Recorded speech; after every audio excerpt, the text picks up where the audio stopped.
Shalom, kembali bersama dengan saya Elke Wijanarko. Saya percaya saudara semua hari ini dalam keadaan yang luar biasa.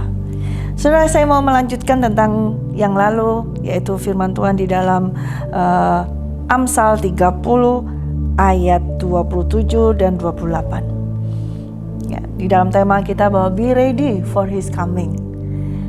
Be wise, don't be foolish. Ya, kita mau diajar oleh firman Tuhan untuk menjadi bijaksana, dan firman Tuhan mengajar kepada kita untuk belajar kepada 4 binatang yang terkecil di bumi, tetapi yang sangat bijaksana. Kita sudah menyampaikan tentang semut, kemudian pelanduk. Nah, kali ini adalah belalang, saudara. Belalang yang tidak mempunyai raja, namun semuanya berbaris dengan teratur. Dikatakan belalang ini tidak mempunyai raja.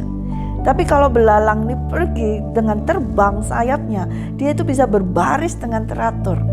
Luar biasa sekali, bisa rapi sekali teratur seperti itu. Ya. Dan Tuhan, apa yang mau Tuhan ajarkan kepada kita? Untuk menjadi bijaksana seperti apa? Saudara, di dalam kehidupan kita, seringkali kita tidak teratur di dalam kehidupan kita. Bahkan mungkin sudah ada yang memimpin kita. Ada pemimpin kita, ada leadernya, ada gembalanya. Tetapi hidup kita tidak teratur. Diarahkan, diajar, dididik, dinasihati, tetapi tetap tidak teratur. Di sini Tuhan mau mengajarkan kalau kita menantikan kedatangan Tuhan, kita harus hidup yang teratur. Kita harus mau dibawa ke pimpinan seseorang. Kita harus mau diarahkan. Kita harus mau diajar untuk terus hidup teratur. Teratur seperti apa? Teratur di dalam kita bergaul dengan Tuhan. Di dalam pergaulan kita dengan Tuhan, kita harus memiliki hubungan yang teratur. Enggak hanya asal, ya kalau aku lagi mau pengen doa, aku berdoa. Atau kalau aku mau pengen membaca firman, aku baca firman. Tetapi di dalam kita bergaul dengan Tuhan Yesus, harus ada hubungan yang teratur, yang rapi, tersusun. Nah, di situ Roh Kudus mengajarkan kepada kita. Dialah yang menuntun kita, dialah yang mengajarkan kepada kita untuk selalu bergaul, untuk selalu bergaul. Belalang ini tidak mempunyai raja, namun semuanya bisa berbaris dengan teratur. Ya, luar biasa sekali. Dia bisa mengeluarkan suara dengan kepak sayapnya itu. Bahkan ketika dia terbang, bisa suaranya bisa keras sekali dengan bunyi kepak sayapnya seperti itu. Dan menjadi satu nada, sama seperti itu. Ya, mungkin seperti ketika kalau ada orang berbaris, ya, gerak jalan seperti itu, semuanya ada pemimpin dan derap kakinya bisa sama. Saudara, di dalam kita diajar oleh Tuhan adalah di dalam suatu penyembahan kita harus memiliki satu nada kepada Tuhan. Di dalam kita menyembah di dalam roh dan kebenaran, itu satu nada, yaitu roh Allah, roh Yesus Kristus, roh kudus. Dan kebenarannya adalah kita percaya Yesus Kristus sebagai Tuhan dan Juru Selamat. Ketika kita menyembah di dalam roh dan kebenaran, maka semuanya itu akan menjadi satu nada yang indah didengar oleh Tuhan. Pemain musik, WL, singer, dan jemaat semua ketika menyanyi dan menyembah Tuhan dengan satu nada dalam roh dan kebenaran, itu terdengar indah di hadapan Tuhan, rapi, tersusun, dan Tuhan sangat berkenan, dan Tuhan sangat menghendaki penyembah-penyembah dalam roh dan kebenaran.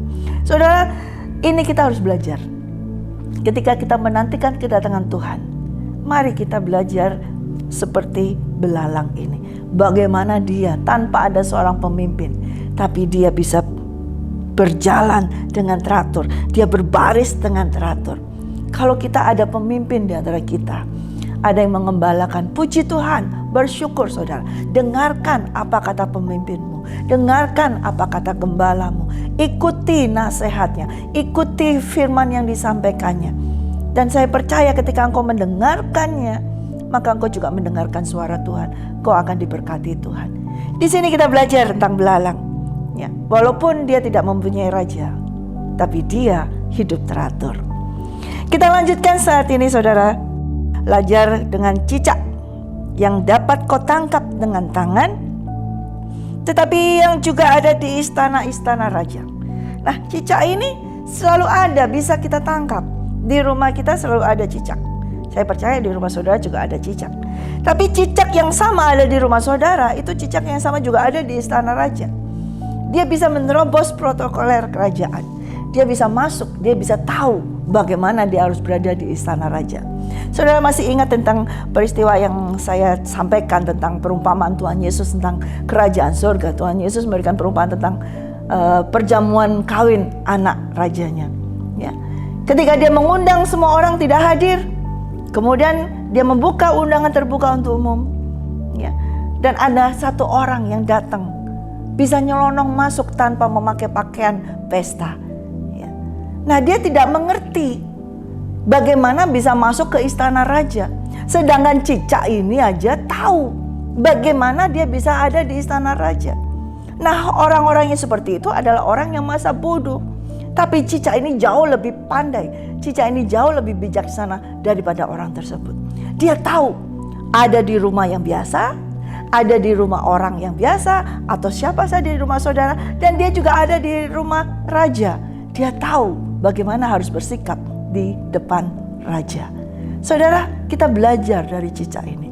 Bagaimana kita harus bersikap di depan raja kita.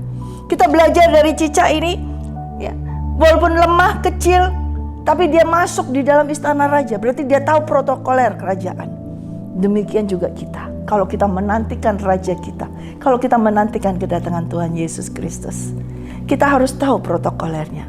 Kita harus tahu bagaimana di dalam menyembahnya. Kita harus tahu bagaimana menyembah dia di dalam roh dan kebenaran.